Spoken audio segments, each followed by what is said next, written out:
আসসালামু আলাইকুম। আশা করি সবাই ভালো আছেন, কিন্তু আমি তো ভালো নেই, ক্যাপশন দেখেই আপনারা বুঝতে পারতেছেন।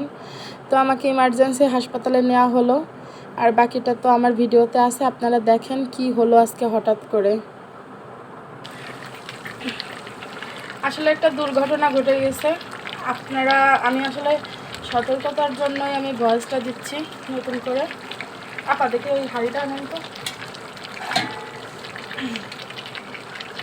এই হাঁড়িটা আগের দিন আমার চা পড়ে গেছিলো, আমি অনেক কষ্ট করে মাজা ঘষা করে তারপরে আবার চা বানাইছি। আজকে সকালে আমি যখন চা বানাচ্ছিলাম হাঁড়িটা এইভাবে ছিল চুলাতে, তো আপনাদের বোঝানোর জন্য আমি দেখাচ্ছি। তো আমি এখানে যেন কী কাজ করতে আসছি আমার মনে নেই। এই হাতলটা আমার হাতে লেগে হাঁড়িটা এইভাবে যখন হাতলটা লেগে তখন আমার পায়ে লাগে, পুরো চাটা গরম ভাব। তো আমার পা আসলে পুরোটাই পুড়ে গেছে। তো পুরার যে কি অসহ্য যন্ত্রণা, এটা আজকে আমি বুঝতে পারছি।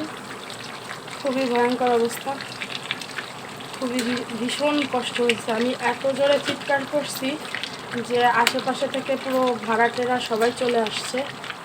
তারপরে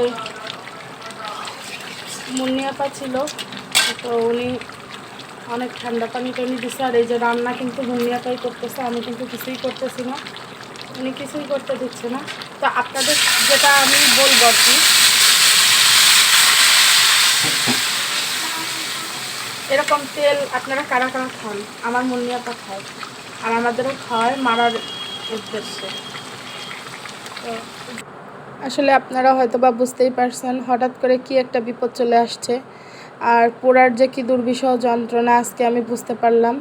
তো বিকালবেলা একটু বাদাম খাইতে ইচ্ছা করতেছিল, তো চানাচুর থেকে এভাবেই বাদাম উঠায় খাচ্ছিলাম। আর সকালের ওই যে অ্যাম্বুলেন্সের যে হাসপাতালের ভিডিওটা, ওটা আমার ছেলে করেছে। আমার তো আসলে ওই সময় ব্যথায় কোনো হুঁশ ছিল না। যাই হোক, ডাক্তার দেখায়, ড্রেসিং করে, তারপরে ওষুধ অয়েনমেন্ট নিয়ে এখন ভালো আছি। সবাই দোয়া করবেন। আল্লাহ হাফেজ।